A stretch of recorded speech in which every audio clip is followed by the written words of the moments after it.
Y'all ready to be history? Get started. Welcome. Hi.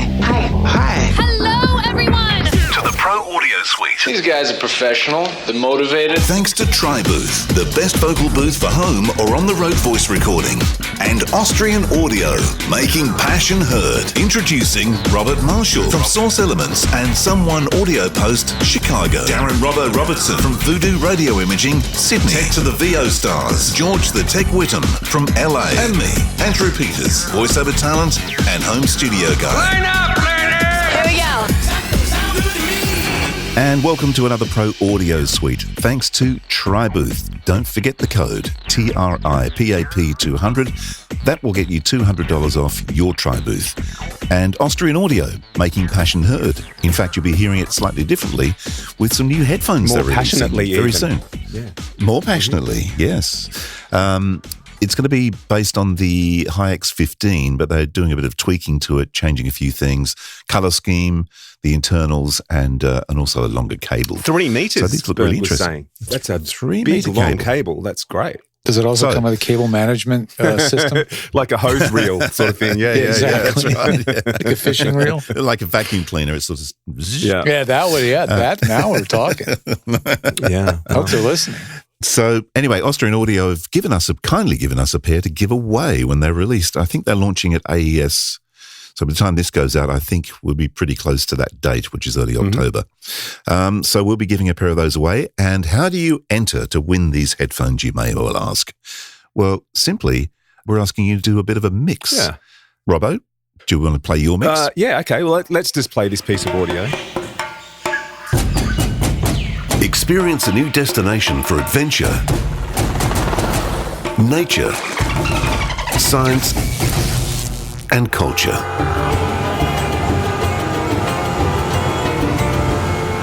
National Geographic Today. Tonight at 7 on the National Geographic Channel. Always wonder. All right, so there you go. That's what we're looking at doing. So, and just so we're clear, I'm not giving away any corporate secrets here. That piece was actually from like a year ago, so I'm not giving anything away. That's been to air and gone. So just so we're interesting clear. that she chose to run the voice through a Leslie speaker. That's an interesting choice. Well, we revoiced it too because I wasn't sure about. I didn't want anybody to get in trouble with voiceover artists who hadn't authorized us to play their stuff on their podcast. So AP kindly revoiced it for us as well. Well done. Yeah. Well done. So that was good. So I guess, no one's saying match mine. In fact, that's exactly the point we don't want. What we'd love to hear is your interpretation from the conversation we had a few weeks ago when we did the process off with AP's voice. The idea with this one is, let's hear your interpretation of how you would mix that. Now, we're not just talking to audio engineers. Let's be clear here. We want submissions from everybody. We just want you to have a crack. I mean, the goal is basically to do a better job than you. Well, right? that won't be hard. So, that's a given. I'm not worried about that. Everybody, if no matter, where you're from, what you do, chuck on a pair of headphones, throw it in Audacity or whatever you use and have a crack. Just have a go. It'll be judged. I don't know what we'll judge it on, but it'll be judged on something that, Well, we're not judging it. Well, right? we'll in association with the guys at Austrian Audio. Yeah, one of their guys is gonna jump on and have a chat about the new headphones, and we'll play a few finalists and pick a winner. I would imagine they're going to listen to them on the new headphones. I think we have to. So if you want to That would win be this, good. maybe you should buy those headphones. Well, that would be a bit hard because they're not out yet. Yeah. yeah. They're embargoed tricky. until they release at AES. So this file you're going to hear of everybody's mixes is that going to be before the embargo or after? No, the they'll be embargo? after the embargo. After the embargo. But we'll all have our Austrian Audio headphones on. They just won't be the new ones, I guess. But I guess what we're really looking for at the end of the day is just have some fun. Seriously, just have a crack. Because it's not brain surgery. It's just audio. So the stems are all separate. By the way, it's not like you got to load up a lot of stuff for that. You just will put the stems in your session and line them all up at the same start point, and everything will fall into place. So there's a music stem, there's a dialogue stem, there's AP stem, and I think there's a sound effects stem from memory. So there's only 4. And a weed stem. And a weed stem. But I'd encourage you to have a go and let's see what we can come up with. Now, Robert, because by the time this goes to air, of course, all the stuff that's happening as we speak has been and gone, but you're currently in London. I am. I didn't even think I'd be on this because I thought I'd be too asleep or something, but exactly. But no, we just got back from the IBC show in Amsterdam, and that was really cool. Tell us about the Great scope place. of IBC for those that haven't been able to go. Yeah, it's really, really, really heavy duty broadcaster. It's their NAB. It's their NAB, but you know what? Like, one thing I was kind of disappointed in, not a lot of small booths, not a lot of like little small players. Like NAB's got more of the little things that I find really exciting, but it was all the major, huge players. And I today I finally had a chance to do the big walk around, and it is as big as NAB. Wow. That's big. But I'm trying to think if there's anything that I saw that was like, holy cow. And I'll get back to you. It's all right a blur. now, I can't think. Yeah. Like, I don't know, Sound Devices is doing their own wireless hookups, and they named it Nexus. Oh, wonder where they got that name from. Really? Yeah, I know.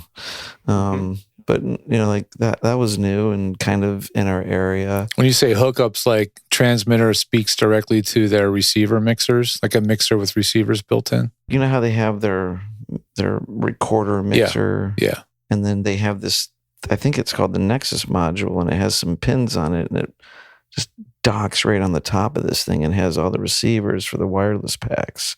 And it adds like a whole bunch of tracks for you to be able to record onto. That's smart. That's really cool. smart. Because in the meantime, for the consumers, any Rodecaster Pro 2 can receive a wireless mic as an input. So it just becomes another channel. Well, like a year ago. So you only need the transmitter, only the transmitter, but not the receiver. Yeah, you want to turn that transmitter into just another input to your Rodecaster and clip it to your shirt for like a on camera or standing or something. It's another channel in your Rodecaster. Wow. I've never heard of anybody selling a wireless mic only the transmitter and not the receiver. No, but I guess Rode must do that. I don't think they do. I think it's just like because we can. Now we're doing this. But it clearly doesn't go out the multi-track though. It only comes in. So how's it go out? Well, it's another pair of channels. It takes the place of another pair of channels on the unit. Where's the antenna on the Rodecaster?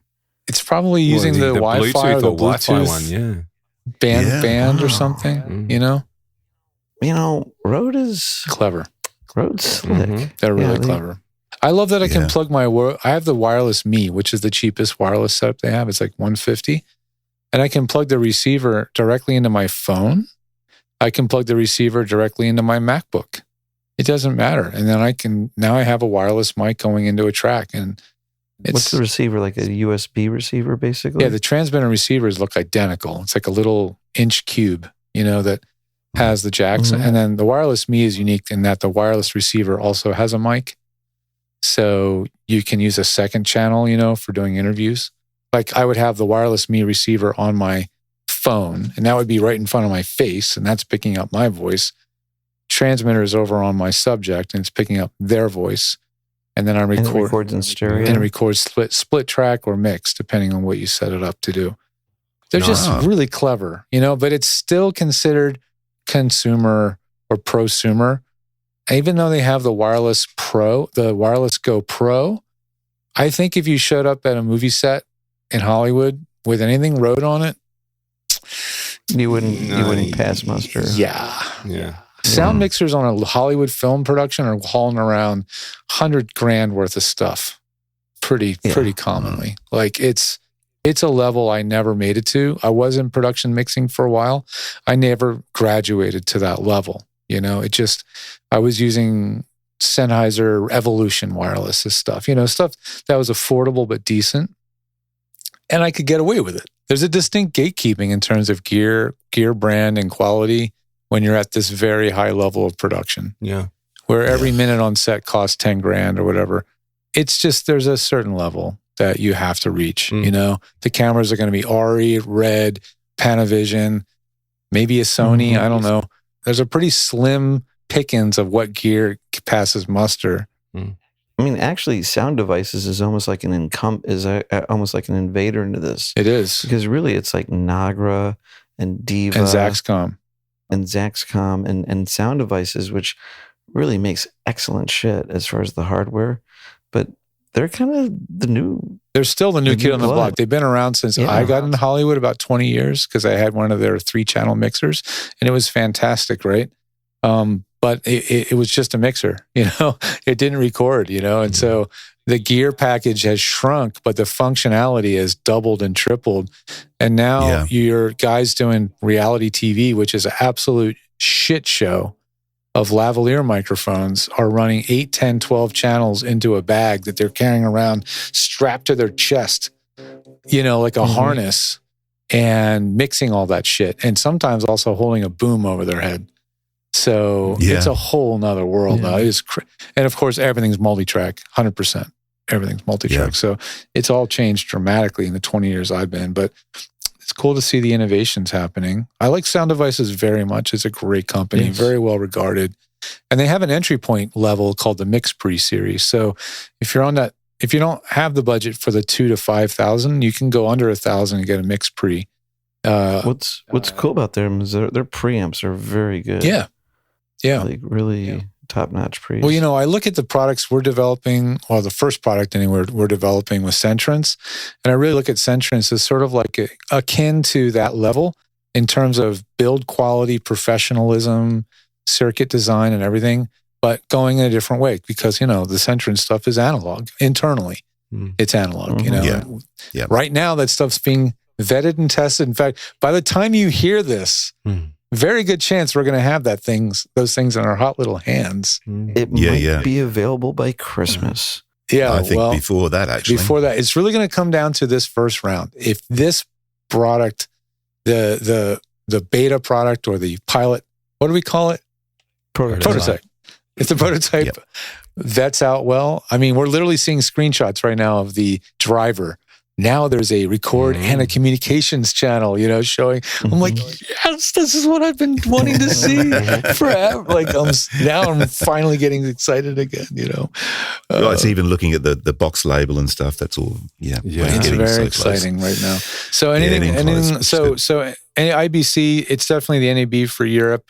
If you're in Europe and you have a chance to go, it's worth going. Yeah, I was going to say there were a lot of USB wireless mics and little wireless systems, kind of like what you described, and very tiny. But yeah, I see I'm like beating myself up right now, because I did go running around looking for stuff, and it's so hard, man. Because you know, there's a lot that's not relevant to you, so you kind of glaze over it, and then you cherry pick and you get lucky and you find one cool thing, and then that gets lost in a wash of the other 100 things that you saw. You know, so unless you're like me and you document and video everything and make content, you forget. You know, that's half the reason I make content, is so I can remember the stuff that I saw. I'll tell you what I saw that's cool. Robbo, you're going to love this. Pro Tools now has a text or audio to text feature. So you're looking at the timeline and you see the words below the waveform. And if you click on the word, it highlights the whole portion of the waveform that is that word. Oh, like the script. And you can search the bin. And you can search the bin for words. About time. Like that. Oh my God. It's really good. Oh yes. That's good. I will be using that. They said it won't be out. I mean, it's like this, it's not the next version, it's not the next, but the guy was showing me like the alpha thing. Yeah. Oh, mate, wow. I can use that. Can I use that now, please? Did you guys also see that you can look at spectral view? Did you already know that you could look at spectral view in Pro Tools, so you can see the isotope spectral view embedded in the... That's all a system called ARA. Which Pro Tools is, again, late to the game on. That's been in every DAW for 3 years. Okay. Because that's a thing that Melodyne, I believe Melodyne and a few other plugin manufacturers created, and everyone was like, when is frickin' Pro Tools going to given support Melodyne's this? in Pro Tools with the audio to MIDI functions and all that sort of stuff that they're running. You'd think they'd be a bit more on the ball, wouldn't you? Yeah. You can load Wavelab into that. Oh, okay. Andrew. Well, I'm obviously not a big Pro Tools guy, but they seem to play the Apple card, which is we're not going to be first. We're going to wait. We're going to develop a lot. We're going to spend a lot of time in development and testing. We're going to make sure when it comes out, it's rock solid because they have to. Yeah. They cannot afford to release something half-baked like some third-party Android phone. But you know where they've missed the mark Yeah. in that is the audio. We were just talking about it. The audio and MIDI thing, I find sometimes works really well, but sometimes works really poorly as well. It just depends. It's really hit and miss. And that's, whether you pick Rhythmic or, any of the other sort of presets that they give you to pick when you're dropping audio down from an audio track to a MIDI track, I find it really sort of clumsy. talking of recording and multi-track, I assume we can talk about this because you would have already been to your meeting and demonstration, Robert, but you're off to my old neck of the woods tomorrow. Mm-hmm. We're going to Warner Brothers. Going to Watford. Yes. We're going to wherever Warner Brothers is, and we're showing a whole bunch of film mixers, Source Elements' new feature, which, Dolby still won't let us officially announce it because we're still waiting on official certification, but that is basically going to happen for sure. So I'll say it. We've partnered and worked with Dolby, and they tweaked the Dolby Atmos renderer, and now it works hand in hand with Source Connect, so that you can imagine because Dolby Atmos in a mixed theater is not 714 and it's not 916. We're talking about 20 speakers. Like, that's the theatrical rendering of Dolby Atmos. So for us, this is like a real marquee product. Essentially, imagine a film is being mixed in LA and the director and the writer and producers, they're in London. So two big mix stages hook up on Source Connect 4, stream the bed and all the objects, which means 100 and with Atmos 129 channels of audio, and then all the panning metadata. And you have basically two mix theaters running in parallel for review and approval of a theatrical mix. So this is going to allow a collaborative thing across continents or whatever that was just not possible before. Before you would have had to do it all, wait, render, mix, or whatever, send, let the other guys listen and approve over and over and over and over, rinse and repeat. Pin the tail on the donkey. Like, nope. Yeah, pin the tail on the donkey. No, I don't like that. No, I don't like that. No, I don't. Yeah. Right. Yeah. Wow, that's... So now it's like, just whatever, 700 milliseconds away, and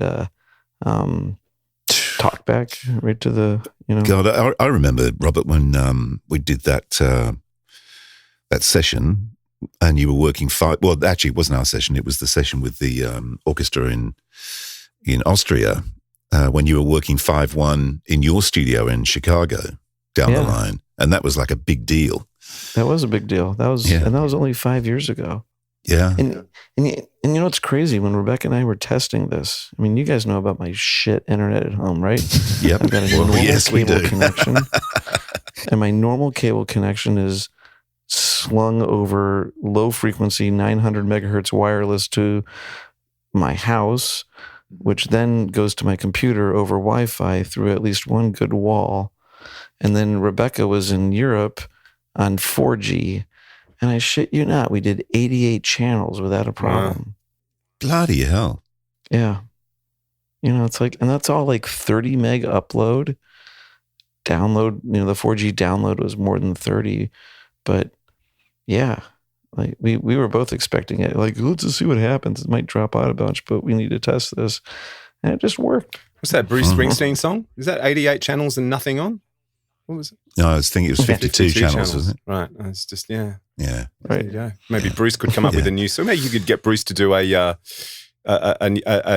jingle for you, 88 channels and plenty on, or something like that. Yeah. 88 channels and everyone there you go. Everyone connected. Come on, Bruce. I know you're listening. Come on, Bruce. Yeah. I was just going to say, to conclude this episode, don't forget, talking about multi-tracks, we have the stems, which will be in the show notes. Is that right? That will be in the show notes. And before we conclude the episode, and since we're on the subject of Austrian Audio, I would like to give another shout out to Austrian Audio for another reason, for their generosity. I've been mentoring my neighbour's son who only left school last year and is an aspiring audio engineer. And cool. on a whim, Crazy. I wrote because he's been borrowing my microphones and experimenting with them, and not that I mind that, but on a whim, I wrote an email to Bernd at Austrian Audio and mentioned what I'd been helping Tyler do, and sort of said, "Is there anything you can do to help?" And in the mail turns up a My Creator set, so the satellite as well as the things that the main mic. So Tyler's been down there recording his guitar and his vocals and mucking around recording his dad, who's also a violinist, and doing some really cool stuff. So a big shout out to the guys at Austrian Audio for supporting the next generation, as well as us old guys with no hair or grey hair or falling out or whatever. So, well, I don't think there's plenty of hair on Robert, so if we get short, we can borrow some. That's right. He's very Sean Connery. Yeah, exactly. I was thinking more Shaggy than Sean. Yeah, but seriously, thanks, guys. It's well appreciated, and Tyler's having a great time. Well, that was fun. Is it over? The Pro Audio Suite, with thanks to Tribooth and Austrian Audio. Recorded using Source Connect. Edited by Andrew Peters and mixed by Voodoo Radio Imaging, with tech support from George the Tech Whittam. Don't forget to subscribe to the show and join in the conversation on our Facebook group. To leave a comment, suggest a topic, or just say g'day, drop us a note at our website, theproaudiosuite.com.